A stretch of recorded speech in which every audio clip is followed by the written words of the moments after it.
Wynn and I are going to talk about a multiple purpose project here in Lincoln, the largest public works project in the history of Lincoln, called the Antelope Valley Project.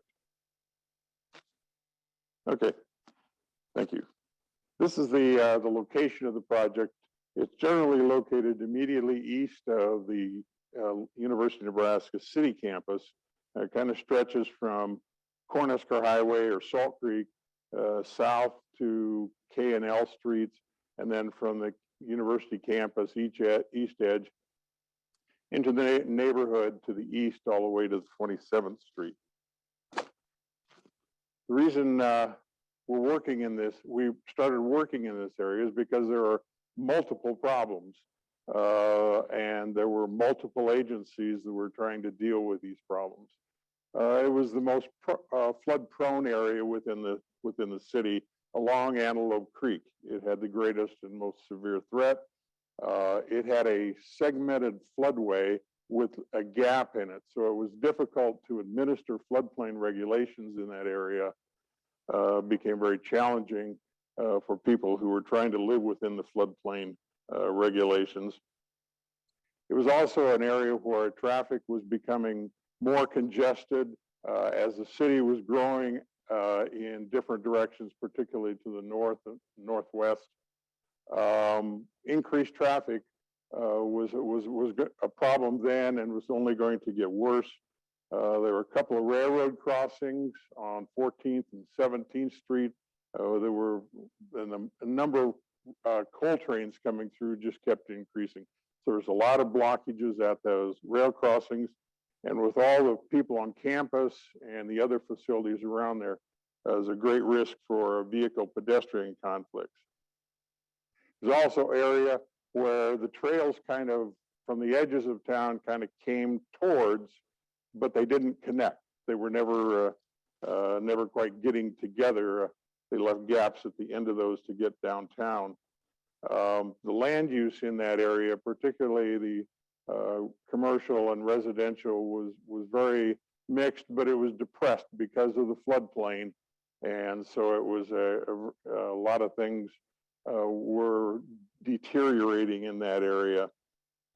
There was a real lack of education or recreational opportunities in the area, along with health and human services. And the home ownership was decreasing, becoming more rental properties all the time. And this was a kind of a quilt of several neighborhood associations, and they've had experience in the past with some of the governmental entities, and they didn't trust the governmental agency. So that was another problem that we faced in the beginning. So we were trying to work on all these separate projects, all these separate problems ourselves. The University of Nebraska really wanted to get 16th and 17th Street closed through campus. The only direction they could grow to the east was all in the floodplain. So they were trying to work on that, but kept running into other issues. City of Lincoln was trying to work on improving transportation. And again, floodplain kept getting in the way of where are you going to put the roads? How are you going to improve these streets? Redevelopment in that area was again challenged by both transportation and floodplain. And so trying to solve the floodplain was also a problem we were trying to work with. So those are the kind of things that we tried to solve individually. And we just weren't getting anywhere, none of us. We'd been working on it for decades and could not find a way to make individually those projects work. And so in 1991, we finally said, okay, let's see if we got some things in common, city, the NRD, and the university, and maybe we can work together on this. Maybe there's enough commonality that can create some kind of synergy in there. And so from 1991 to 1994, they created what they call the Antelope Basin Partnering Group, and they worked together. In 1993, they developed a problem statement. They'd gone through enough discussions with each other and identified the problems, identified what was in common, and felt that there was some ways that it was possible to put these things together. So they defined kind of the total needs, and then by 1995, they had reached pretty much consensus that we can make this thing work. So they formed they actually had a formal partnering agreement. It laid out, I will say, the minimum areas, minimum goals for each partner. None of the partners were going to get everything they wanted, but they were going to get enough. They would get enough flood control. They would get enough redevelopment opportunities. They would get enough transportation. And they thought, you know, this thing can really work together. And so this really created a three-legged stool. And I'll let you put on that one. No, I'm on. Can you hear me? Okay. What I wanted to point out about this, what was so significant about Antelope Valley is it was those three legs. It was stormwater, transportation, and community revitalization. I remember this was over 20 years ago, and having community revitalization be a key part of the project was huge. We were if you go back and look at projects that were done across the country, particularly back in the 1960s, transportation projects would plow through neighborhoods and destroy them. And so this project recognized that it was really important to have the neighborhoods at the table to do a project that not only dealt with stormwater and transportation, but the people that live there, to include them in the whole planning process and to improve the area, not just to gentrify it is the term we hear today, but to make it a good place for the people that were already there. And so that's what, you know, so much of this is about the transportation and the stormwater. And without those two components, much of the revitalization would not have been able to happen, as we'll talk about later. But I just really like to jump on that, that key point that that was so unique about Antelope Valley at the time, that community revitalization was an equal leg of this three-legged stool.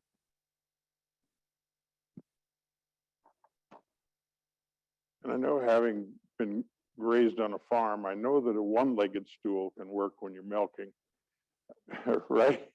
But this took a three-legged stool, and it just, you know, it really worked together well.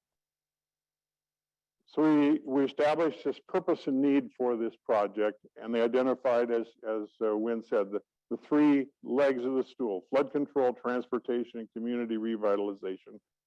And it had enough, as I said, of the components in each of those that really could make them all effective, and together even more effective. This partnering agreement also laid out what the responsibilities for the three governmental partners were. The Natural Resource District, which it was natural for them to sponsor and be the primary sponsor with the Corps of Engineers on the flood control portion of the project. The City of Lincoln, obviously, who handles streets and redevelopment, they took over the major responsibility for those particular parts of the project. The city used what's called a major investment study.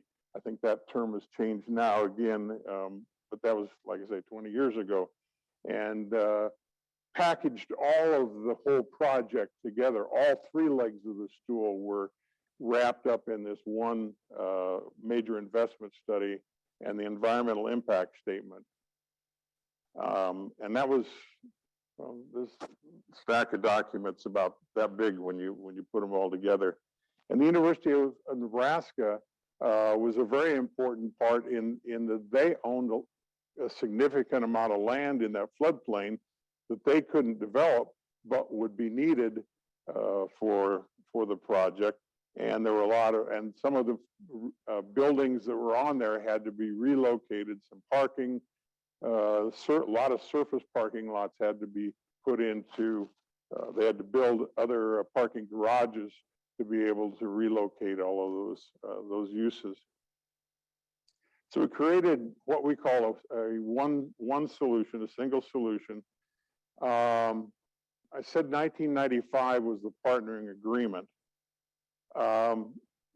That spelled out basically the outline of this project, but there was a lot of detailed planning and a lot of alternatives to each of those, different ways that you could do the transportation, different ways you could do the redevelopment, different ways you could do the flood control, that we needed input, and we needed a lot of input, and we had a lot of input from the community. It was very much a grassroots process, and we had a 80-member citizen advisory committee that worked all the way through the next 5 years, literally, 1995 to 2000. So we came up with the kind of the final project. All of the alternatives were evaluated, and they went through. They met at least 75 times, that advisory group. In addition, there were all kinds of other public meetings. We had 1,000 meetings altogether during that 5 years, trying to get the input and get a consensus on the project. And I think all of us who were involved in the very beginning of the project would say that really shaped the project, very different than if we had been left in the room by ourselves and finished the project, because it came out looking different, but it came out looking like what the community wanted, but it still would work. Each of the 3 agency partners really had to buy into that process, and they did.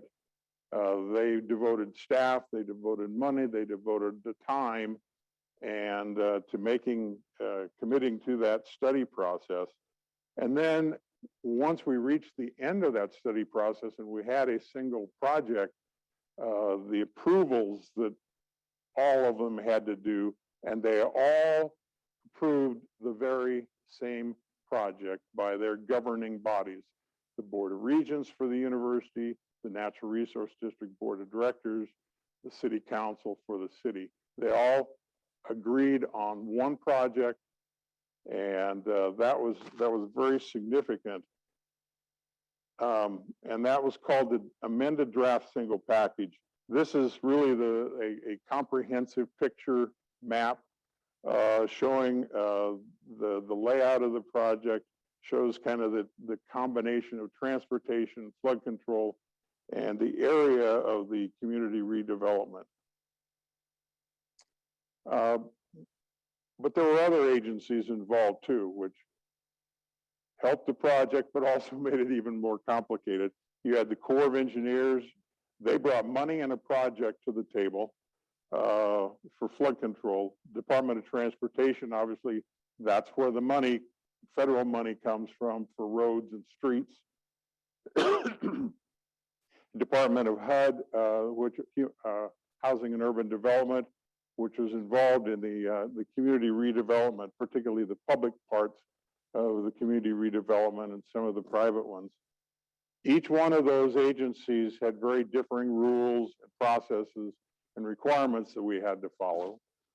Not only did we have those federal agencies, we had a number of state agencies involved. The unicameral, they provided some cigarette tax money, earmarked money for that particular, some components of the project. At that time, Department of Transportation is where the highway funds flow through the federal funds. Department of Natural Resources, Department of Environment and Energy. Again, these guys all have differing rules and regs that we got to follow.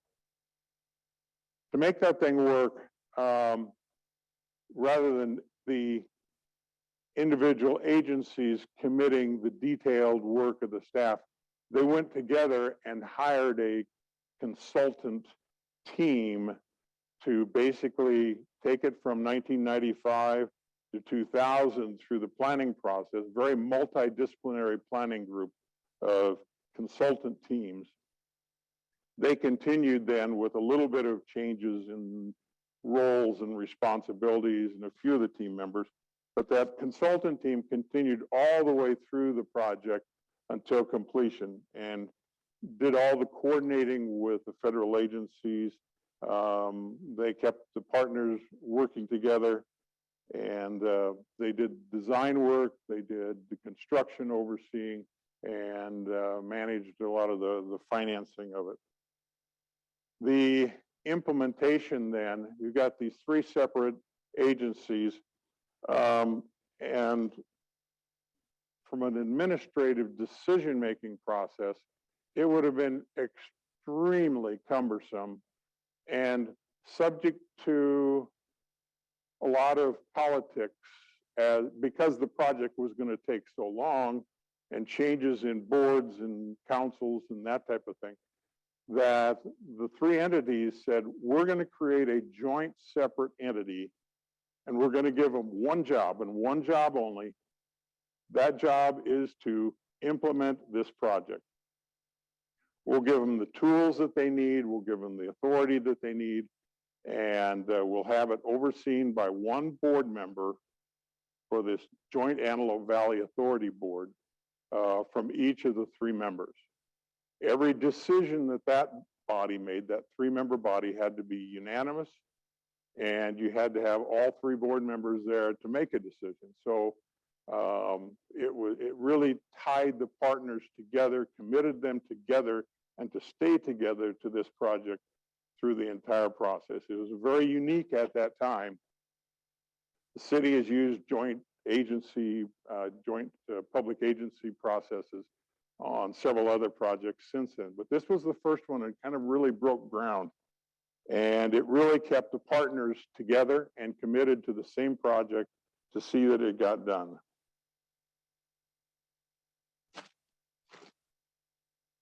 Okay, this just lists the 18 individual construction projects for flood control and transportation that were part of that project. And they jumped all over. The construction was phased, and it was a real complicated phasing because they were sometimes in the same general location, but working on two different phases of the project. So let's talk about what the project did. I'll talk about success in transportation and flood control.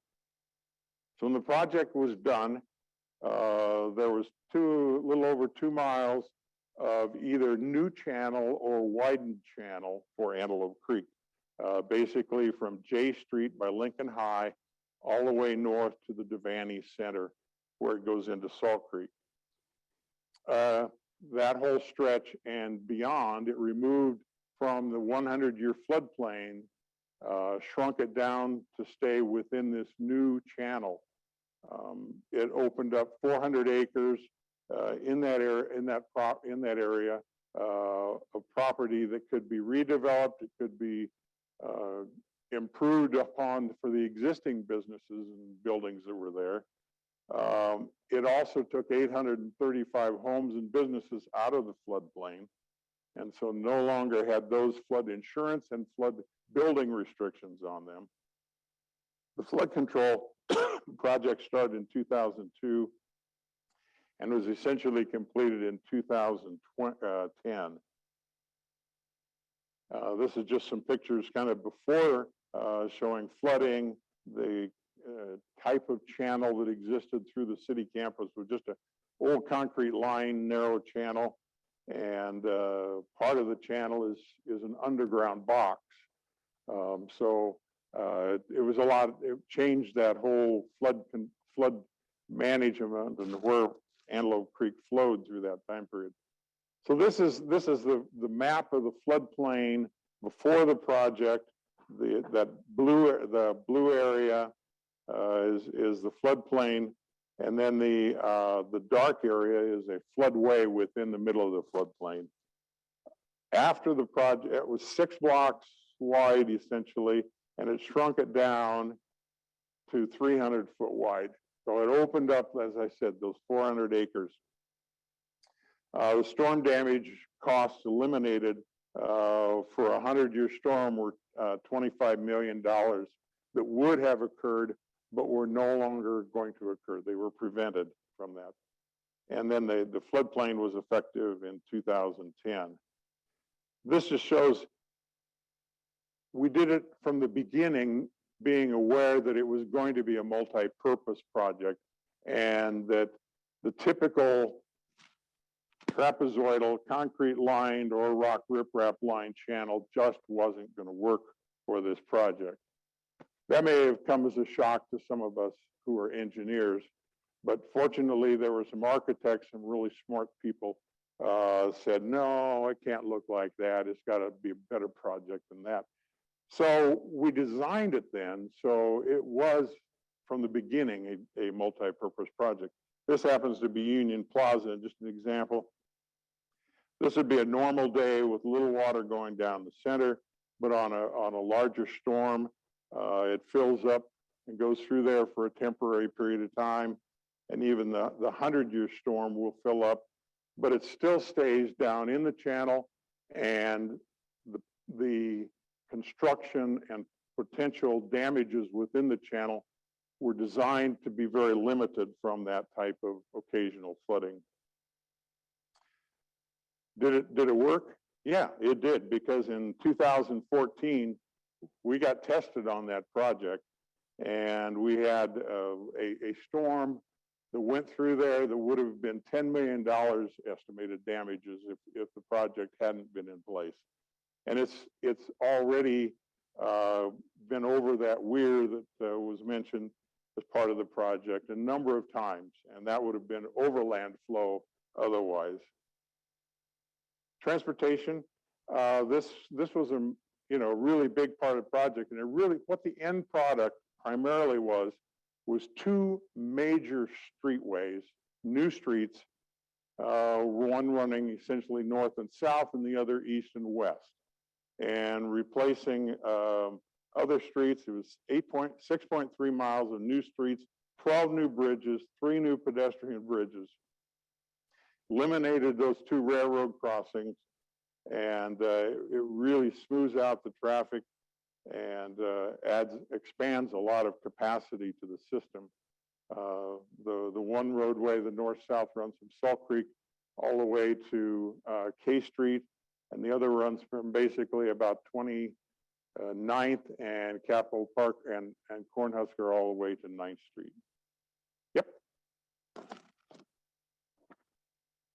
Just a comment about that. Can you go back, Glenn, to the previous map? As I mentioned before, how significant it was that community revitalization was a part of this project. And if you look at how the streets go here, the 2 major roadways here and here, I can't do that with my left hand. So what you're seeing is big areas of neighborhoods and the university. It didn't cut right through them. The most efficient thing to do from a transportation perspective would have been to plow right through them. But intentionally and by design, these roadways went around. So as we'll talk about a little bit later, we did end up having to remove 44 residential units to make way for the channel and the roadway. Had we gone right, or roadways, had we gone right through those neighborhoods, it would have been hundreds. So we'll talk about that a little bit more, but I think it's important to point out that, as Glenn said, every partner or every leg wasn't going to get the perfect solution from their perspective, but it was one that all worked together. And I think for the neighborhoods and the people that lived there then and now, the location of those roads was really important. And the other thing I wanted to add about the aesthetics of the channel, this isn't, Antelope Valley is right through the core of the city. And so how it looked and how it interacted with the surrounding neighborhoods was something that was really important to us and reflects well, I think. And that's really shown in this next slide. Even the retaining walls were done in such a way in colors and in textures and with symbolism that really represents a theme through there of Nebraska, of the soils, the soil profiles, the nature, and that was one of the very intentional design process that we went through. Okay, and I'll turn it over to you.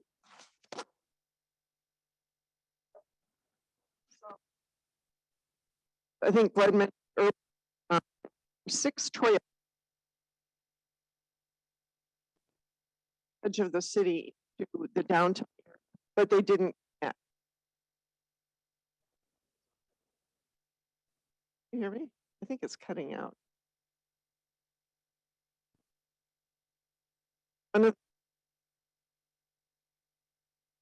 That the project did was bring all these trails. It seems it's working now. Sort of. In and out. Okay, so it brought these 6 trails together so that they would form a loop around around the downtown, and this is both for commuter bicycle traffic as well as for recreation. And the Jayne Snyder Trail Center, which is where the hub is located, is one of the signature successes as far as the bicycle and the trail component of the project.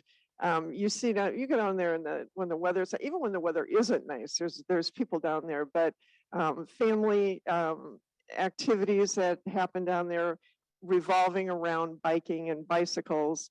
Oh, I think.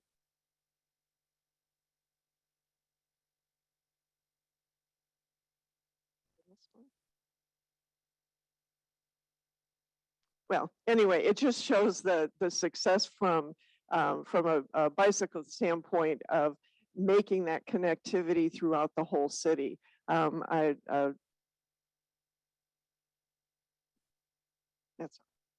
yeah. We'll just go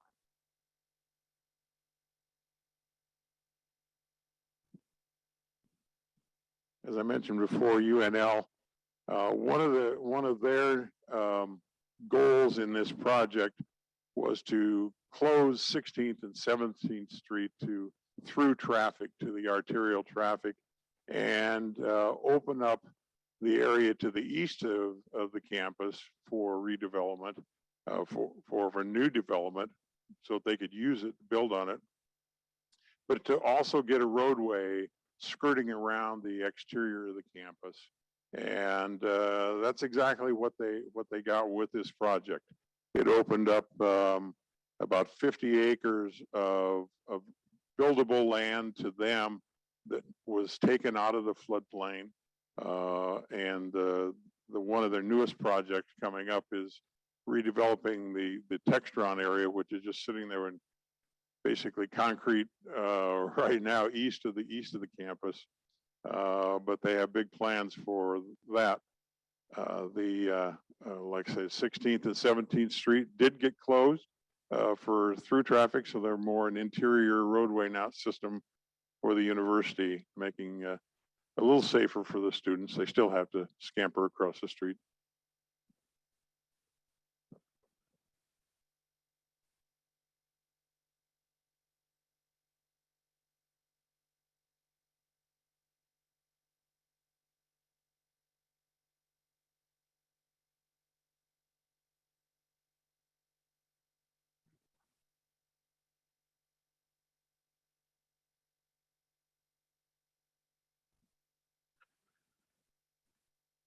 You did that one. Yeah.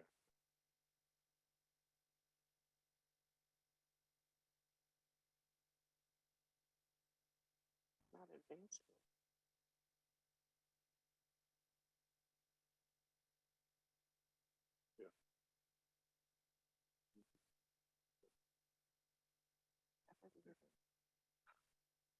Okay, little technology issues up here. So UNL has completed a number of projects already that are along Antelope Valley Roadway. The nursing college was one of them. Student housing, there's been a few student housing projects. Student health center was part of that. So the university has been able to take advantage of the floodplain being gone in order to do this expansion. And from a neighborhood perspective, that's significant because the closest neighborhood, which is the Malone neighborhood, when Glenn talked earlier about the lack of trust, part of that was because the neighborhood felt that the university kept encroaching on them. So one of the things that this project did was drew a hard line, and the university said, we will not cross that line, and they haven't in the last over 20 years. So I'm going to talk more about the community revitalization aspect of it, and something that was going on simultaneously to the transportation and the stormwater and what Glenn talked about, the draft single package and the major investment study. Those really focus mostly on transportation and stormwater. So what we were also doing simultaneously was what we refer to as a redevelopment plan. And a redevelopment plan is something that the city has the authority to do through the state. And the whole purpose of it eventually is to get to a funding source called tax increment financing, or TIF. So the projects that I'm just going to quickly run through to show you some examples were all public-private partnerships. So they're large involvement from the private sector working along with the city to provide a funding source, not all of it. And it ended up being about 13% overall was publicly funded through tax increment financing. So when the project first began, we were doing some work on North 27th Street, generally from O Street up to Layton, roughly in that area. So these are some of the projects that we were doing, again, public-private partnerships, and really in response to what neighborhood residents were telling us was missing in their neighborhoods. Back at that time, one of the biggest concerns was safety. And the neighborhood residents, really wanted to see more of a police presence. Times have changed since then, of course, but so one of the first projects we did on North 27th Street was the police station substation at 27th and Holdridge. And that was a location that the neighborhood residents wanted to see. Lack of health facilities in the area was another critical concern. So we worked to do the People's Health Center, community center, retail. So, and if you look at the project boundaries, the channel is between 22nd and 23rd. And so from an engineering perspective, that's where the project ends. But from a community revitalization perspective, putting in such significant infrastructure or such significant projects, we know has a much wider impact. So you may live 2 blocks from the channel, but you're impacted by what happens at that channel. So from a community revitalization perspective, we saw the boundary of this as really going all the way to 27th Street. The reason that you'll see in the maps the project area for Antelope Valley only going to 26 is because we already had a redevelopment plan for 27th Street. So the Antelope Valley area picked up the rest of it. Some of the first projects that we did were actually outside of the floodplain. This is the Assurity building, which at that time, this was done in about 2010, just as the floodplain, just in time for the floodplain to begin. At that time, this was the biggest project that had been done dollar-wise. It was a $49 million project. This housing development is called Liberty Village on Vine Street, and this too was out of the floodplain, so we could go ahead and do that. Most of the projects that we have done were from 2010 on because of the floodplain going away. I will tell you that Glenn hears me say this all the time, but in 2010, at the Jayne Snyder Trail Center, we did a little formal, the project is done. And I just sat there thinking, why am I so busy if the project is done? So really the community revitalization piece of it, as far as construction and building and rehab and neighborhood improvements, really started in 2010 when the floodplain was gone. So this is the most current project, which is the Telegraph District. And I'm guessing that many of you may have had a beverage at the mill down there at 21st and didn't even know that was Antelope Valley. But that is the biggest Antelope Valley revitalization project in terms of size and dollars so far to date. And it's still underway. There's still construction going there. So this is an example of some of the housing that we have been able to do. I mentioned before that we took out 44 housing units came out, people were relocated, but we have put back over 900 housing units. And affordability, housing affordability is a concern to us. And we define that affordability for a renter is considered spending no more than 30% of your income on housing. Well, it's that way for both renters and homeowners, that you shouldn't spend over 30% of your income on housing. If you get spending more than that, then you're considered housing cost burdened. And when we talk about affordability, that generally means somebody making about 60% of area median income. That's generally for renters, and for homeowners, it's up to about 80%. So this is Antelope Square, which is townhomes for home ownership, and half of those are considered affordable. Another picture of Antelope Square. This is Antelope Creek Village. That was also for home ownership, and also for 80% people at 80% of area median income.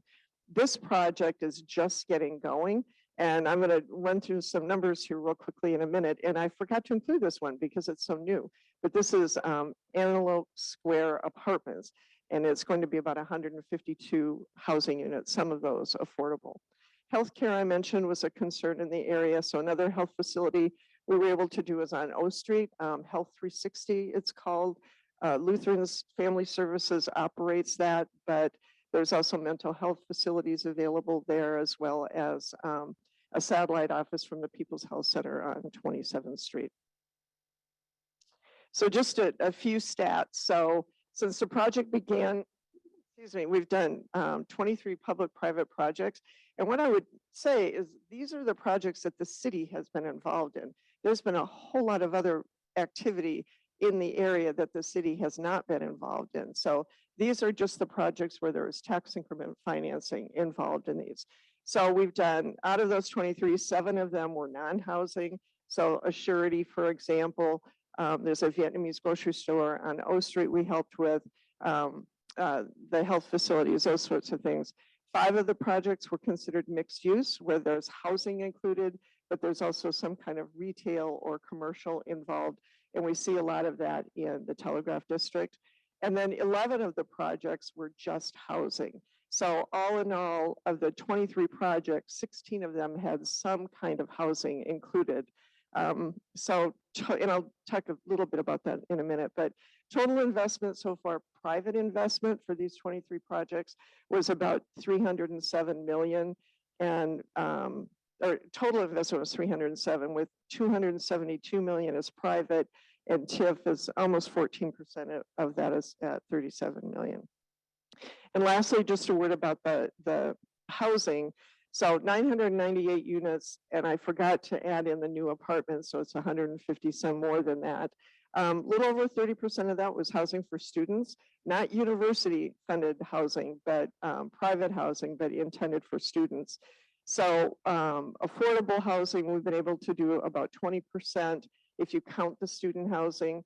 If you don't count the student housing, then it's more about 33% of the housing that's gone back in is considered affordable.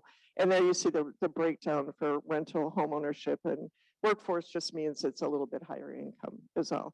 So we continue to work on more housing projects and see that it's one of the keys for the area.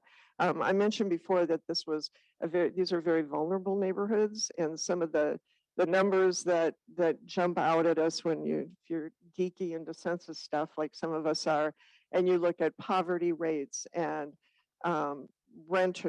amount of renters versus homeowners. And the reason we look at that, by the way, is because more home ownership generally indicates more stability, not always, but in terms of neighborhoods. But so what we were seeing in the Antelope Valley area was higher rates of poverty, lower education, many new immigrants coming in with language barriers, high minority rates. So other things that you hear about in inner cities, we were experiencing here in Antelope Valley, and really were cognizant of what we could do to make this a better place for the people living there.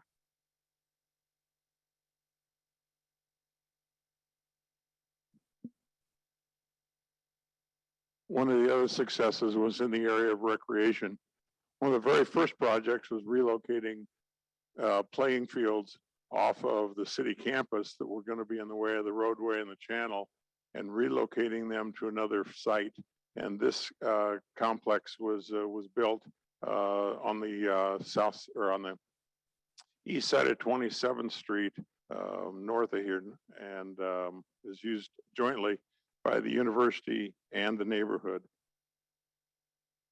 One thing about Antelope Valley, Antelope Creek runs all the way from southeast corner of Lincoln all the way down through the heart of the city, down to essentially the Devaney Center where it goes into Salt Creek. And for the upper part of it, there was a lot of greenway along it, but then it, about Lincoln High, it ended up just being, you didn't have any park there anymore. Well, this extended that public greenway all the way along the Antelope Creek and finished that and connected that corridor. And I said the channel was designed very specific for multi-purpose. So it has sloped banks, flatter slopes on the banks. They're vegetated, so they're a lot more friendly and they accommodate the public use in that area. Union Plaza, where the hub is located, is probably kind of the centerpiece in that project in terms of public recreation and public use. These are just some pictures of components within that project. A lot of architectural features went into the designing and the planning of this. The stream that you'll see through the middle of it is trying to represent a braided Platte River type of prairie river system through there with islands and meandering channels, so it goes back and forth. There's like the big turtle there. There's other wildlife all the way around. Nebraska artists are represented within that Union Plaza also. As I talk about the design concept, each of those blocks, O to P, P to Q, and Q to R, had a little bit of a different design focus when they went into and represent what's in there. There's the ecological systems from O to P, and it has murals, groundwater seeps, cascades. P to Q focuses on the community, the amphitheater, the trail center, the public gathering site, the groundwater colossus and art tiles. And the Q to R block then focuses on the flora and fauna, the education, as a children's discovery garden. It's common theme through it in terms of colors and vegetation. Again, we designed it so that it could withstand temporary flooding from time, because that's its primary purpose. Just some more uses of that Union Plaza and that whole corridor. The hub and soul has had a very successful runs the last few years with music, and we got a picture of an example. And there's artwork through that Union Plaza area. This happens to be representing groundwater colossus. This is a picture of one of the events there at Union Plaza in the amphitheater at the hub in the background. I won't tell you much about the timeline, except we built it when we said we were going to do. We got it done within the time frame we said we were going to do. We got it done at less cost than we projected that it would cost. Not many projects can say that when they're done, but it was on time and under budget.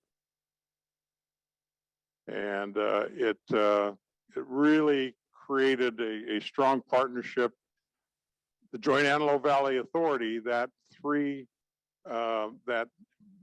special board went away when the project was completed, as it was designed to do. It finished its job, and that's another case of governmental entities becoming smaller or disappearing entirely. And the responsibilities for ongoing maintenance were split up among the three continuing partners who are there today for it. So that, I think we'd open it up to any questions.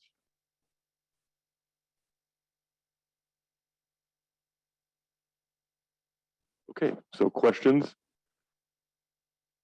For people on Zoom, go ahead and put those in the chat, but we'll start with the in-person audience.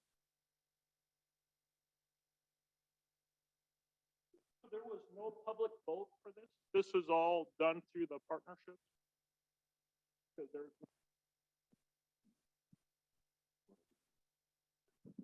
Glenn, was there any public vote on this then? Was it all done through the partnerships? No.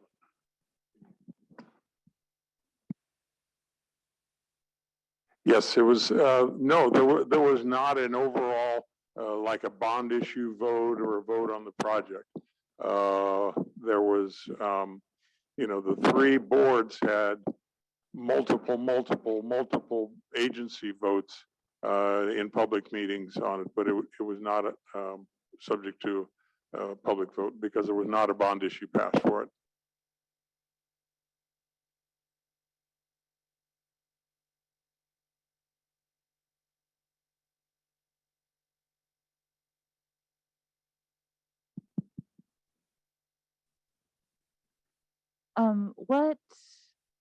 What hydrological impacts downstream did you have to plan for, or did you see after you did all that work on the channel there?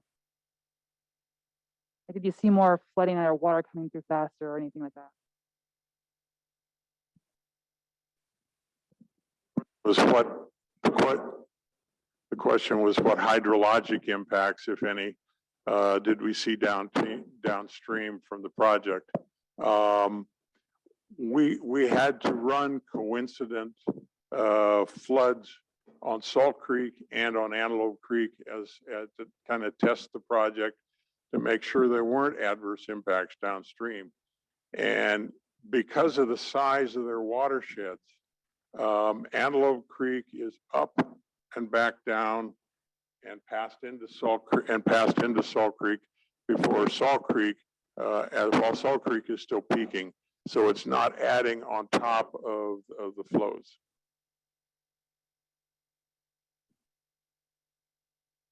I wondered, how did the vision come about for Union Plaza as a park? But how did you come up with the idea, or who came up with it about locating a private business, the cafe there, and the community health endowment and the trail center? How'd you end up coming with the idea of putting that building there in Union Plaza? I'm very grateful you did. But what was the history of that?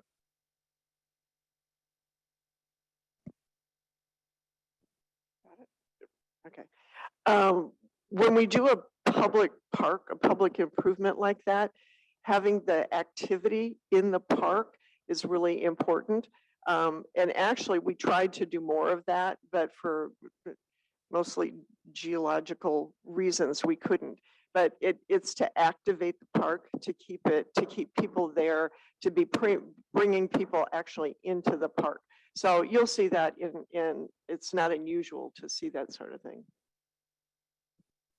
I was just curious if there is a current project or a vision that you see a need in the city that could have a similar process, and what would be that wish list, if it's a wish list or it's something that you already know you're working on.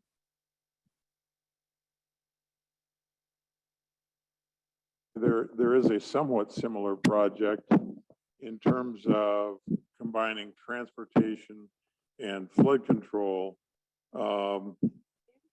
and community. Yeah, there is some. It's not as big a package, and the overall project is smaller in scope. But just to the north of here on Dead Man's Run, along the north edge of this campus from 33rd back to 48th and east. That's another project that the city, the university, and the Natural Resource District are working on together for flood control, transportation, and community redevelopment. And that the neighborhood in that area is University Place, and we see a lot of the same types of issues there: declining housing conditions, lack of investment, reinvestment in housing in particular because of the floodplain. So although we're not at we are at the table from urban development, from a community development perspective, with Dead Man's Run and Cornhusker Highway. But we're lurking, waiting for that floodplain to go away to be able to do some, hopefully do some improvements there as well.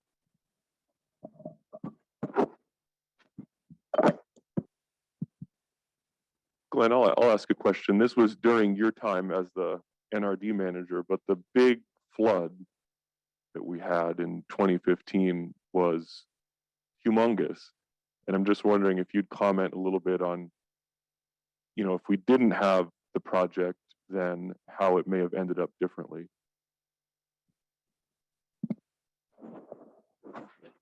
Well, the flood in 2015 was primarily a Salt Creek flood, and very little rain came in the city of Lincoln. The rainfall within the city was really quite normal, but 15 inches south of Lincoln is what created all the flooding, and west of Lincoln on Salt Creek, and the flooding that you did see in Lincoln at that time was primarily because the less than 4 inches of rain that we got in that same period of time in Lincoln normally has to flow through storm sewers into Salt Creek, but Salt Creek's already full. And because of the levee system, the level of the channel in the flood is higher, and so it just builds up and it backs up behind the levee because it can't get out into Salt Creek. Once Salt Creek goes down, then that water goes back into Salt Creek and goes down. So it was very different. Every flood event is different. That one was primarily focused on Salt Creek, with significantly less rain within the city of Lincoln. And Antelope Creek didn't much more than go over the weir.